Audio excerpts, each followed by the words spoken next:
Damhin ang pagpapala ng Panginoon. Umawit ng mga papuri at pasasalamat. Ito ang unang salmo sa 702 DZS, Radio TV, Agapay ng Sambayanan.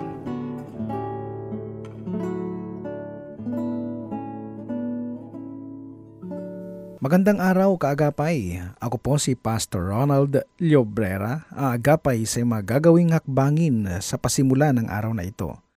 Matutunghayan natin ang ating pag-aaralan sa umagang ito sa Juan Kabanatang 5 sa mga talatang 1 hanggang 15. Pagkaraan nito ay dumating ang isang pista ng mga Hudyo at punta si Jesus sa Jerusalem. Sa lungsod na ito, malapit sa pintuan ng mga tupa ay may malaking imbakan ng tubig na may 5 portiko. Kung tawagin ito sa wikang Hebreo ay Betzata. Nasa paligid nito ang maraming may sakit, mga bulag, mga pilay at mga paralitiko.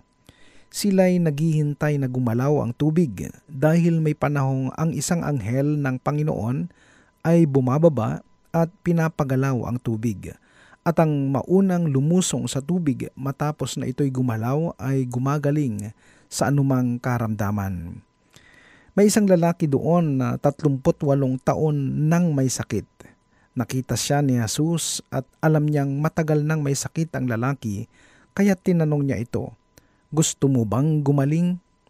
Sumagot ang may sakit, "Ginoo, wala pong maglulusong sa akin pag gumalaw na ang tubig.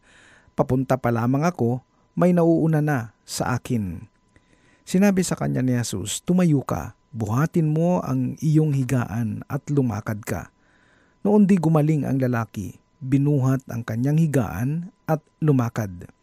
Nooy araw ng pamamahinga, kaya't sinabi ng mga pinuno ng mga Hudyo sa lalaking pinagaling, "Araw ng pamamahinga ngayon, labag sa kautusan na dalhin mo ang iyong higaan." Ngunit sumagot siya, "Ang nagpagaling po sa akin ang nagsabing buhatin ko ang aking higaan at lumakad ako." At siya'y tinanong nila, "Sino ang nagsabi sa iyong buhatin mo ang iyong higaan at lumakad ka?" Ngunit hindi alam ng lalaki kung sino ang nagpagaling sa kanya, sapagkat maraming tao sa lugar na iyon at nakaalis na si Jesus. Pagkatapos nito, nakita ni Jesus sa loob ng templo ang lalaki at sinabihan itong, "Magaling ka na ngayon, huwag ka nang gumawa ng kasalanan at baka masahol pa riyan ang mangyari sa iyo." Umalis ang lalaki at sinabi sa mga Hudyo na si Jesus ang nagpagaling sa kanya. Ang bukal o Betzata sa wikang Hebreo na ang ibig sabihin ay ospital or place of healing or a house of outpouring. Ito rin ay tinatawag nilang a place of disability, a place of immovability, and a place of paralysis. Maraming may karamdaman ang matagal na dito. Yung iba, wala nang pag-asang gumaling dahil inborn na may kapansanan ang karamihan. Yung iba naman umaasa pa rin sa himala ng bukal na yaon, sapagkat naniniwala silang may anghel na nagpupunta doon at pinapagalaw niya ang tubig, at kapag gumalaw yung tubig, paunahan na lumusong at pinaniniwalaan nilang ang unang lulusong ay gagaling. Doon sila nananatili sapagkat parang yung iba ay umaasang mabibigyan sila ng lunas sa lugar na iyon. Marami sa kanila ay may mabibigat talagang kapansanan, kaya naman karamihan sa kanila ay halos nakatira na doon. Marami ding ganyan ang kalagayan ng tao. Nakahinto o naka-stuck ang buhay na parang wala ng pag-asa at umaasa na lang sa himala. Disabled ang buhay nila. Hindi makakilos at tila bagang paralisado na. Nagsisikap din naman na makatayo pang muli. Nagsisikap din naman na gumaling pa kahit papaano.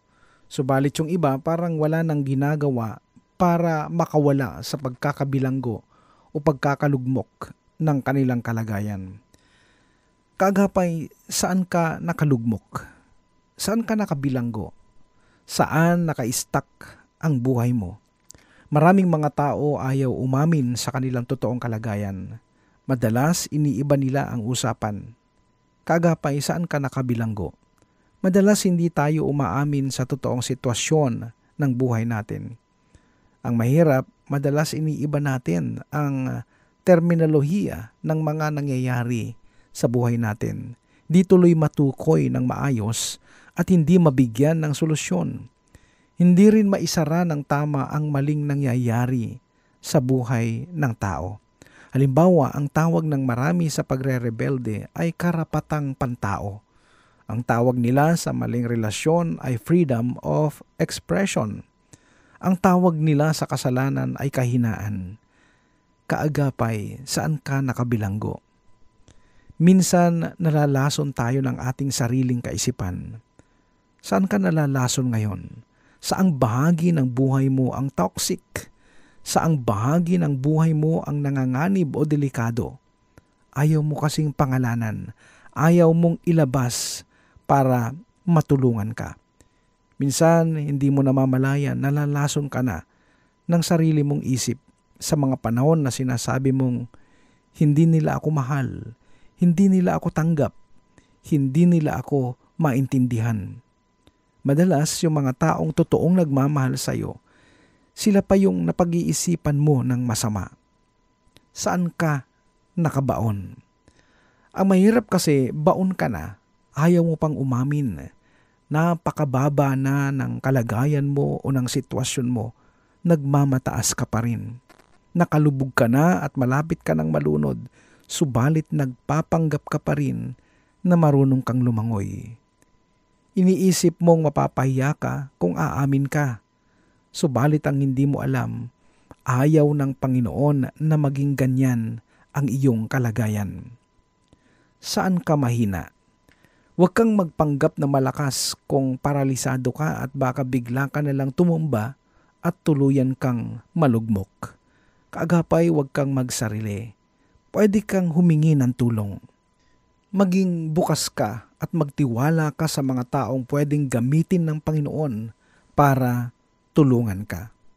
Ayusin mo ang relasyon mo sa mga taong totoong nagmamahal sa iyo. Saan ka nakalugmok? Sa kwentong ating nabasa, may isang lalaking may napakatagal ng kapansanan. Siya hindi makatayo, lalo na hindi makalakad. Ang daming ganyan ang kalagayan, physically invalid.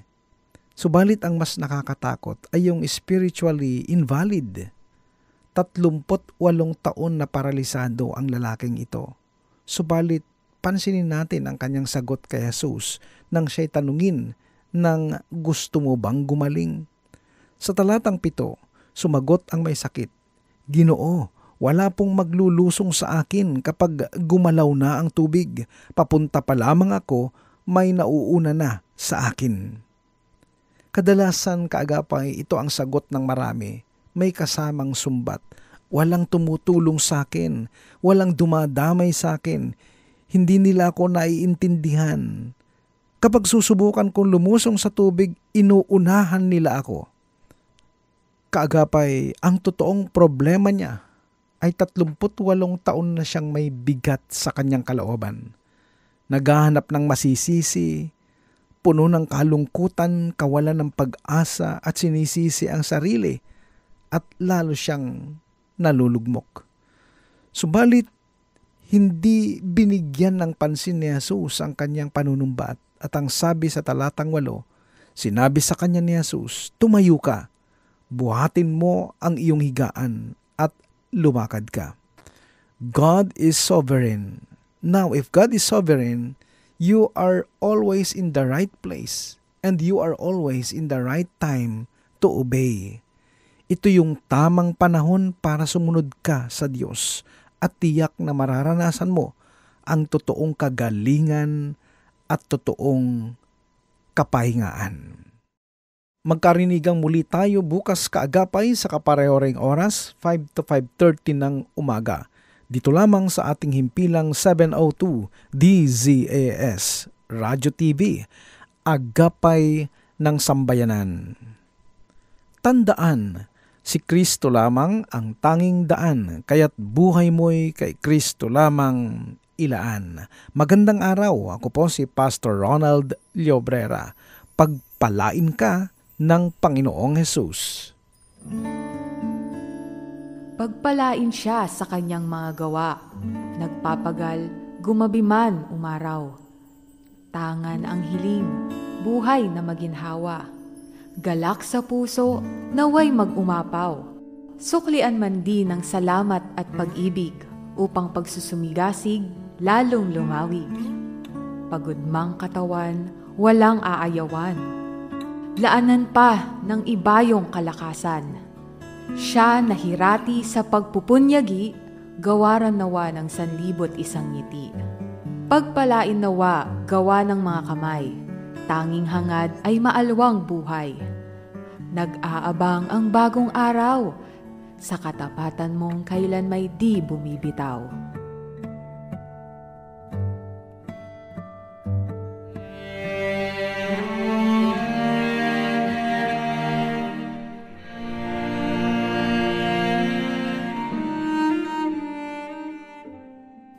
Panginoon, maraming salamat po sa panibagong araw, panibagong buhay, panibagong pag-asa. Sa aking paglalakbay, kayo po ang siyang gumabay. Sa paghawak ko ng aking manibela, ikaw ang siyang maging direksyon. Sa bawat tutunguhin, sa bawat paroroonan, ligtas na biyahe ang aking hiling. Pagpalain nawa ang aking mga kamay upang maihatid ng maayos ang bawat mga sakay. Bigyan po ninyo ako ng matuwid na pananaw at mahabang pasensya sa mga kakaharaping pagsubok sa lansangan. Paghariin po ninyo ang pusong mapagpakumbaba at malawak na pangunawa sa kapwa. Dalangin ko po na sa maliit kong pamamaraan ay maging pagpapala ang aking sasakyan. Sa inyong mga kamay, isinasalang-alang ko ang kaligtasan ng aking patutunguhan. Sa pangalan ni Jesus, Amen.